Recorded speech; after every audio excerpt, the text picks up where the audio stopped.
Over the last 5 years, Stafford Shurden has visited hundreds of gas stations as part of his gas station tailgate review.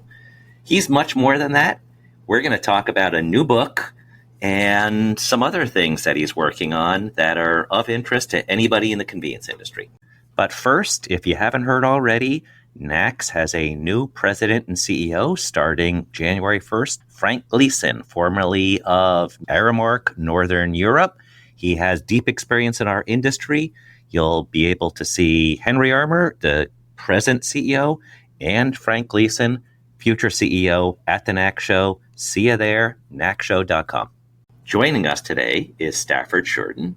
And as I said, he is the creator of Gas Station Tailgate Review. He is a enthusiastic gas station food service connoisseur and all kinds of other things that we're going to cover today. So thanks for joining us today once again, Stafford. Man, it's always good to be here. You're always a lot of fun to talk to. So I mentioned, well, maybe not explicitly, you have a book coming out. We're going to talk a lot about that. But to tease out, what you've done over the last couple of years, I think it's might be mentioned in the book. If not, people find about it soon enough. Mississippi's known for fried chicken. That's just like the epicenter of where you can get fried chicken. 100%. Mississippi Magazine recently did a reader survey, and they asked, where is the best fried chicken in Mississippi? Stafford Shurden has a one location restaurant in Drew, Mississippi, which is not exactly the biggest town in Mississippi. Stafford's fried chicken was named the best fried chicken in Mississippi. His Blue Plate Special was named the best Blue Plate in Mississippi. And it's for two reasons. It's the quality of the food and the quality of outreach, particularly among social media, that led to this. So first off, kudos to that. But that kind of sets up our conversation. And I don't know, maybe you just want to lead with that and kind of talk about what happened when Mississippi Magazine contacted you and said, hey, we just ran this contest and you won, and it was not expected. So here's the thing. I kind of expected to win this, in full disclosure. When I decided to write the book, and even going back to when I decided to start reviewing gas station food, we've had this conversation before that really, I was like, who really does have better fried chicken than us? And it came down to all of the competitors were gas stations. That's actually how this whole thing started. That's how the whole gas station food thing in reviewing it started, is I was looking for fried chicken as good or better than mine. And we felt like we were doing a pretty good job, and I started finding better fried chicken than what we did. And we improved our recipe based on learning from this industry, which I think is cool. But when I decided to write the book, and the book is called Meat and Three, and I knew there was this competition, I said, I wonder if I could use the audience that I've built to along with the fact that I think that we deserved it, to win this competition, and that'd be a great chapter in the book, So we did that. We just started posting about it on social media. Say, come in and try the fried chicken. We'd love for you to vote for us. We put a little QR code at the counter. If you thought our fried chicken was the best in Mississippi, if you thought this was the best Meat and Three in Mississippi, please vote for us. And then I get the call from Mississippi Magazine, and they're like, who are you? Like, we've never even heard of you. Every year it's like Primos that has 7 or 8 restaurants, or Georgia Blue, which has 7 or 8 restaurants in the competition. And she said, you got more votes than all of them put together. Who am I talking to? So it was kind of funny. And a lot of it was the outreach. I mean, I do feel like we deserved it, but it is somewhat, it's a popularity contest. So everybody's got different taste buds, but it didn't hurt to have 40, 50,000 people following you on social. And that's, I think, the big lesson for anybody that is in retail. It's how do you build raving fans, and then how do you put them to help you out and support each other? And you obviously still need to have the quality food, the quality service, all those things. But that's just a remarkable story that when they call you and they say, who are you? You won. Right. Yeah, they didn't know. They didn't know who I was. And then a month later, they asked me, "Hey, can you write for us about this gas station thing you're doing?" Because they did the deep dive on me, and they're like, "Oh, this guy's kind of interesting. We love what he's doing." So the next month, or the next edition it came out, I wrote an article about gas station food, which got to help the industry that's helped me so much. Is cool. But yeah, I think there's a lesson about. It's about, to me, Jeff, is culture. You know, we build culture here, and then the branding is a culture thing. And so I think every business needs to ask themselves, what's my culture? And at the end of the book, Meat and Three, that I wrote, it's about culture by the end of the book. You know, I'm like, you have to meet these things to satisfy the culture. And if you don't build your culture, somebody's going to build it for you, and it won't be what you like. And for those who, I'll back up just quickly. Gas Station Tailgate Review.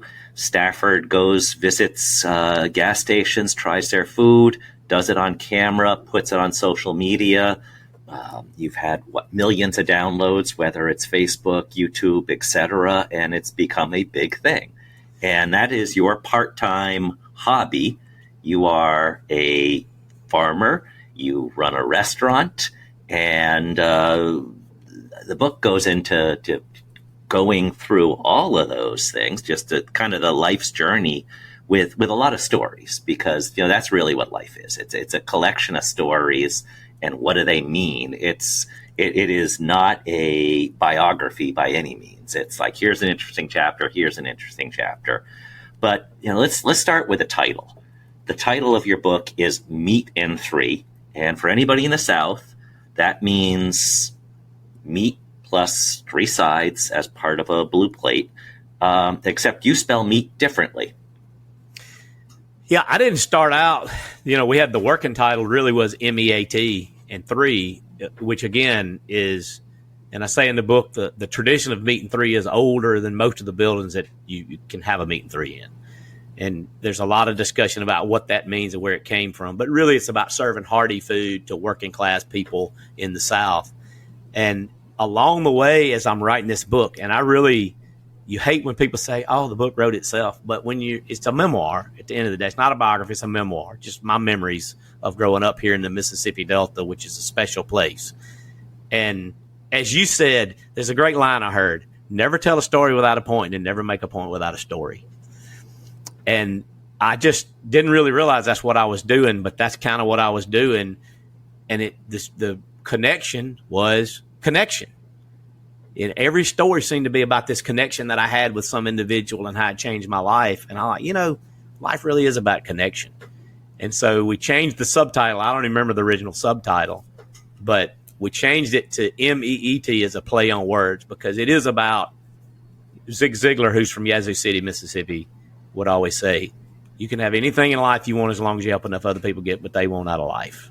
And I do believe, I'm a Christian, and I do believe that life is about service and about serving people. And all of us that are in this hospitality industry, it's all about service and what I can do for somebody else. And that's how I get what I want. And that's really what the book's about, is that all these people poured into me, and now it's my turn to pour into other people. And the subtitle of your book is A Southern Gentleman's Philosophy on Connection and Life.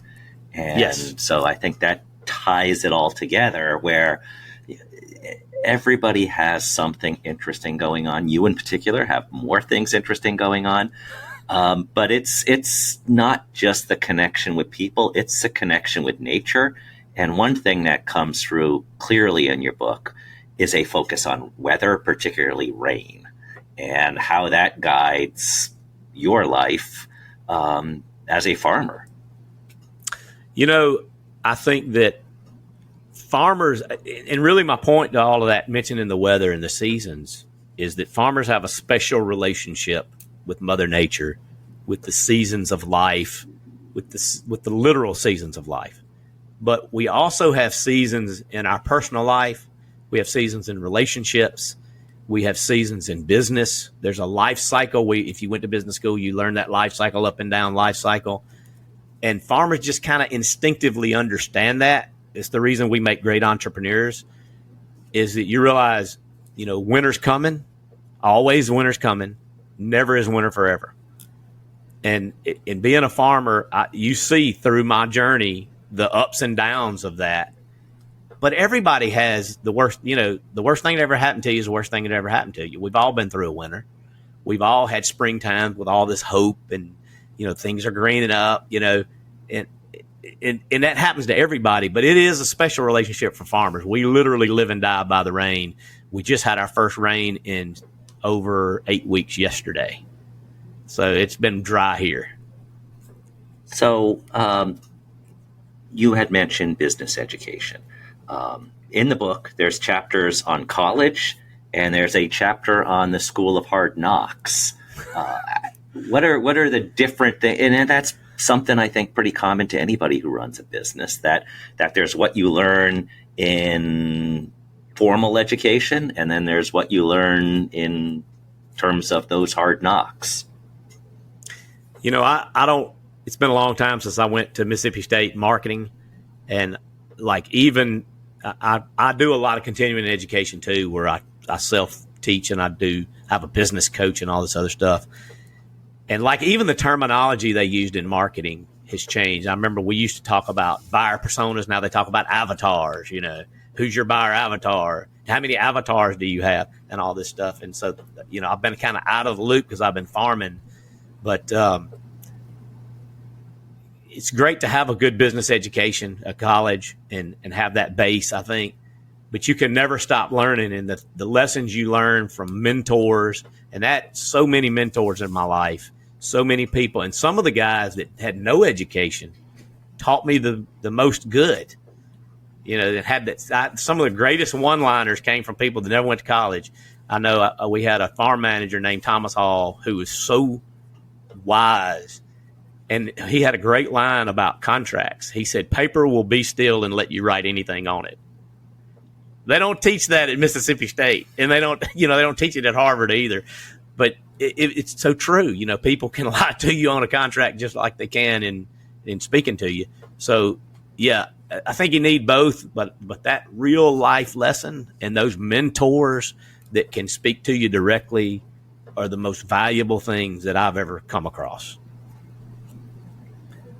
I've mentioned a couple things within the book, the chapters, things like that. I got an advanced copy. Stafford sent me one electronically. So I did some digging and looked through it. And I've known about Gas Station Tailgate Review for a couple of years. And we've talked. We've done a road trip together. You've been on stage at the NAC show a couple times talking about this. But I like the way you set up how you came about it. And I'm going to read a quote from the book. "My team and I started brainstorming ways to take full advantage of social media. We talked about doing something like Dave Portnoy's pizza reviews, but with fried chicken. We figured if I became the go-to authority on fried chicken, people would naturally assume ours was the best. We made a list of the top fried chicken spots we could think of, and aside from Gus's in Memphis, they were all gas stations. That realization made me laugh, but the more I thought about it, the more it made sense. So you have the best fried chicken in Mississippi, and part of that has to do with gas stations." That's, we kind of covered that a little bit, but, that was the whole process. You kind of sat down and you said, hey, that now that means I'll just set up a camera. So how did you go from, I'm going to use gas stations as intel, to I'm going to drag a camera, I'm going to stick something on social media and see what happens? There was a point in this goes back to, it's all about branding. It's the culture and branding. And you can't see my board back here. We're having a meeting in a little while. We're talking about branding with my staff. But we had a situation that happened at my other restaurant we've sold now called 1933. And there was a comment on Yelp. And gas station owners, you all know what I'm talking about, these bad comments on Google or Yelp or whatever. And they literally called the chef the bozo behind the grill. And I was thinking about it. I was like, well, they have no idea who the guy behind the grill is. Why would they call him names? And that's when Facebook Live had just come out. That was a brand new thing. So if you did a Facebook Live, no matter who you were, it did really well. So we started doing these lives with my chef.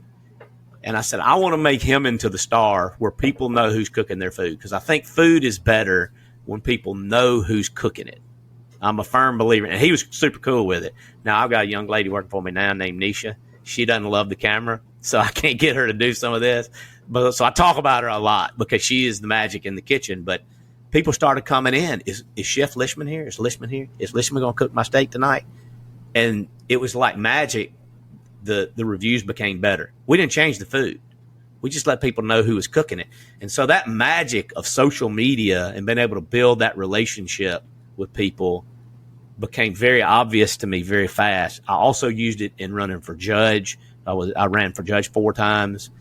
And I said, well, how can we use this now? And since I didn't have anybody really wanted to be on camera, we came up with this review idea, and it just seemed pretty natural. And one day we had it in our head. We talked about it a lot. I'm driving down to Indianola, Mississippi, and Double Quick, who's now owned by a company out you guys' way, I think.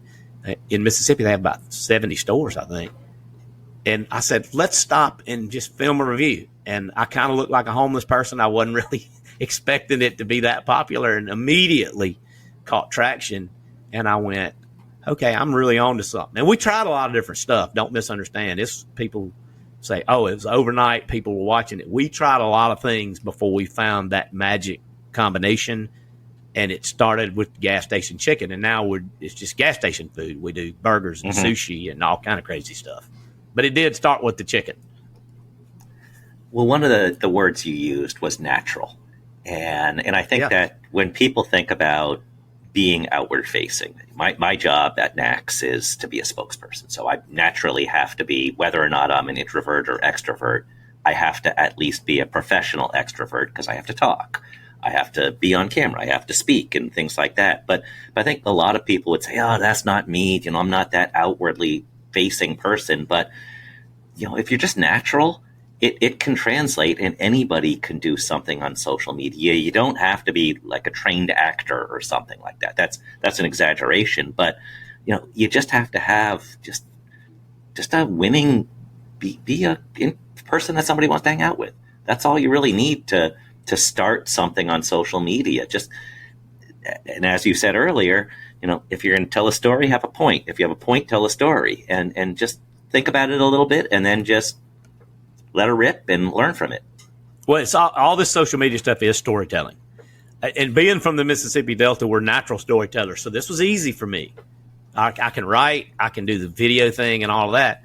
I do think, if I was coaching, say, gas station owners or C-store owners on how to utilize social media, you don't have to be the guy in front of the camera if you're not comfortable with it. I do think people can see through if you're, and you can learn, but if you're a great writer, write. That's on social media too. If you're great in front of the camera, super. Put the camera on you. But if you're not great at it, but you kind of know what you're looking for, you might have that person in the kitchen that you can go interview and put on the social media. You may have a lady frying chicken that is like everybody loves, super cool, and she's comfortable with the camera. Go put the camera on her. But I do think that they need to make an association as to who are they doing business with. My father-in-law once told me when I was starting my own business, he said, name your business after you and people will always know who they're doing business with. There's this real deep desire in America to not feel corporate. They want to know who they're doing business with. They want to know where their food comes from, especially. And so knowing who's in that kitchen doing that's really cool. Knowing who owns that business is really cool for them. So that's my advice to business owners everywhere, but especially in food. People are real sensitive about where their food is coming from now. So I had mentioned your subtitle in your book is A Southern Gentleman's Philosophy on Connection in Life. And lots of stories in there, lots of really interesting stories. But you also try to tie in, or you not try to tie in, you do tie in the meat in 3 into the philosophy of life. And you have a line that says, in the South, we know a meat in 3 plate is how you build a meal. The one main thing and 3 sides that hold it up. But what I've learned is that life works the same way. It's not just about the food. It's about who you meet along the way, yourself, your people, your work, and the world. This is my meat in 3 for life. And that's, the overarching part of the story, and just saying That's the analogy. Meat and three is also life. You know, it's funny because I was headed there and didn't know I was headed there. You ever had that happen, Jeff, where like you've had a thought in the past and you keep revisiting it? But last year when I spoke at NACS and we talked about building a menu, building a life is just like building a menu. And building a plate for that menu is just like building a, you know what I mean? It all stacks. But when you're building a plate or a dish at a restaurant, you always start with the protein. You start with the center of the plate. It's the most important thing. That's the thing that people are largely going to remember.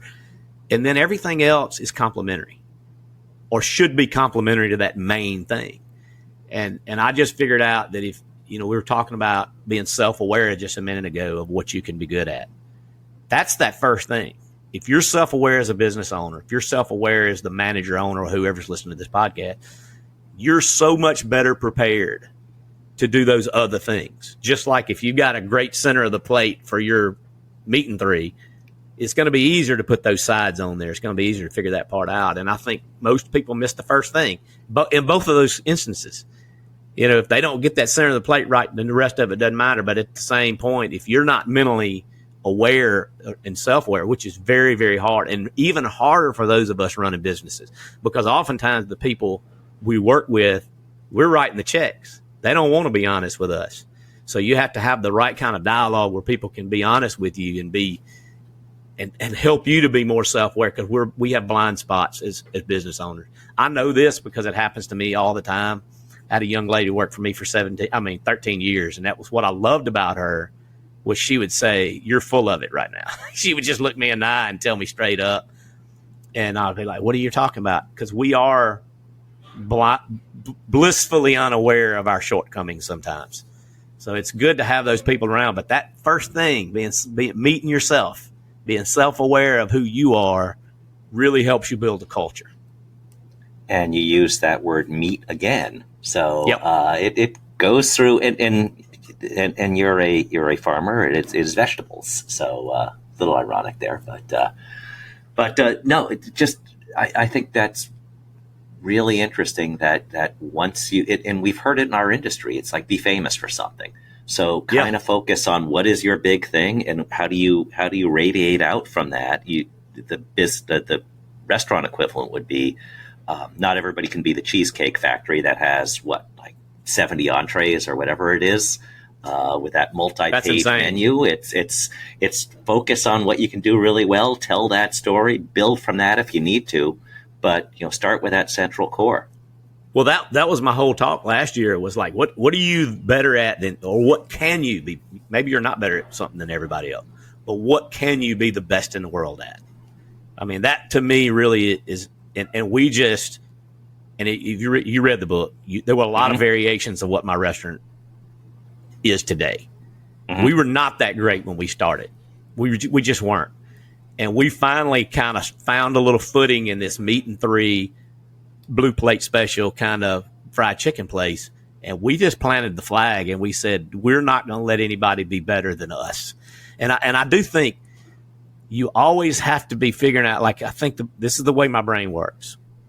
If somebody was going to open a meat and three place down the street, how would they do it to put me out of business? And so we're actually, part of our meeting we're having at 2:00 today is, how do we put ourselves out of business?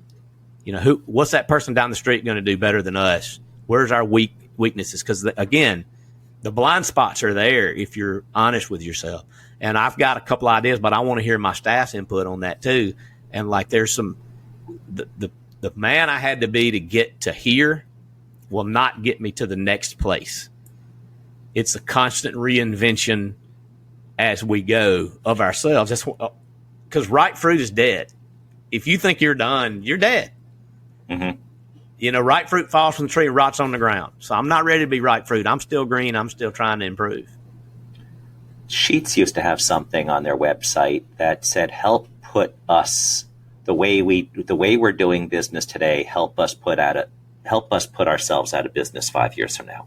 And essentially the same thing. They were even asking customers, join us in telling us, how do we evolve so that 5 years from now, we've evolved because we've evolved, not because somebody's found something better than us. Yeah, I mean, because it's like there's always, no matter what rule that we make up as business owners or as people like me that are actually coaching some folks now, there's always that one guy that cheats the rule and does really well. Like there are some restaurants in Mississippi that have been there for 100 years. They've never changed anything. And you go there for the nostalgia of it. But the truth of it is, it's the nostalgia that sells it. So when you've been there 100 years, maybe you can work off nostalgia. But if you hadn't been there 100 years, you have to constantly be up in the game. You can't just rest on your laurels, or somebody will open up down the street and somebody will do it better than you. And I use Shoney's as an example, and I don't mind picking on Shoney's. But I remember when Shoney's was good, Jeff, the food hadn't changed. It's us, and our expectations are way better than they were. And the problem with Shoney's is they hadn't changed in 40 years. They were cooking out of a Cisco truck, pre-breaded hamburger steaks or whatever, and calling it, country fried steak. And they hadn't changed. So now nobody goes there anymore. We'll become the dodo bird if we're not constantly trying to figure out a way to do it better than we did it yesterday. And small incremental changes. We're all about that. Like these small incremental changes, they stack. And then you've had exponential improvement. So I had mentioned the book's full of stories. The book is coming out, and it's not out yet. Well, technically, when this is being recorded. Let's talk about the launch date for the book. So the book comes out. It's really weird. And I'm doing this because I would love to be a bestseller. Everybody writes a book, thinks it's going to be like Harry Potter and people are going to be lined up around the corner. But the truth is, it's very, very hard to sell books. If you sell a few hundred books the first day, you actually have done pretty well. So it's initially going to release on Amazon at 6:00 on the 28th of August, which is just a few days from when this comes out. AM or PM? What time zone? PM Central Time Zone.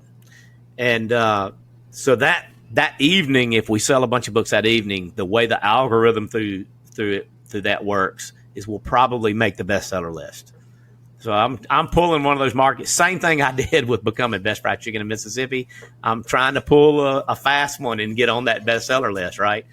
And next time I come speaking next, you can introduce me as best-selling author. Best-selling author. And so that'd be cool. But also you'll be able to, like the next day, the 29th, you'll be able to walk in any bookstore and they can order it for you, because I'm all about home-owned bookstores.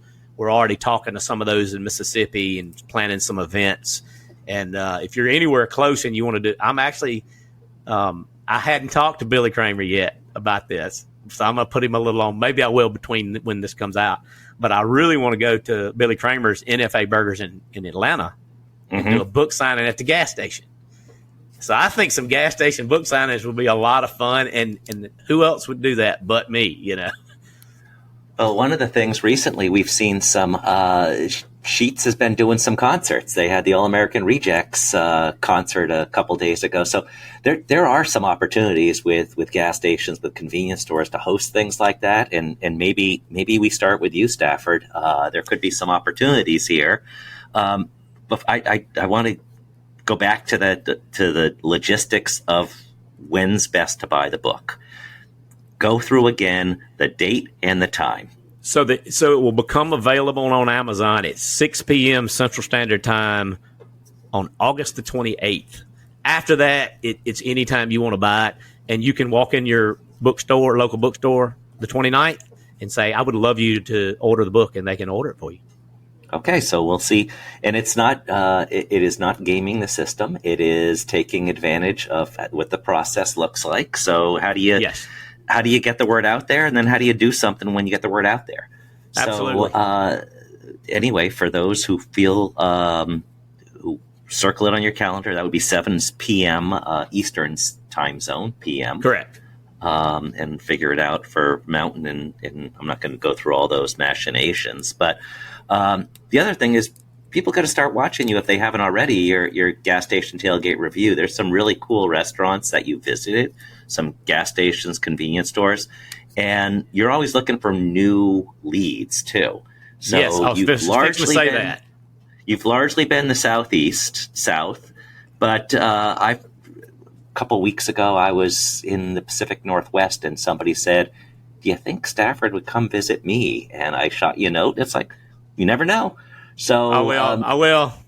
It's like we'll have to do something like the Guy Fieri thing. We'll have to get the equivalent of somebody's truck for the review. But wherever you are, and if you would like Stafford to check your place out, you can reach out to him directly, or you can reach out to him through us. But check out Gas Station Tailgate Review, whether it's on Facebook, whether it's on YouTube. If you're anywhere near Mississippi, you got to go to Drew, Mississippi, and check out your restaurant and the best fried chicken in Mississippi, which probably means the best fried chicken in the country, right? You know, I thought about that. If you're the best in Mississippi, that's pretty high marks. Yeah, you won't go there, but I just did. And don't forget that the book comes out on August 28th. 6 p.m. Central, and that is on Amazon. And then after that, any other bookstore in the country, get that book. There's a lot of good stories in there. Thank you for sharing some of those stories today, Stafford. Absolutely. Thank you for having me. And thank you all for listening to Convenience Matters. Convenience Matters is brought to you by NACS and produced in partnership with Human Factor. For more information, visit convenience.org.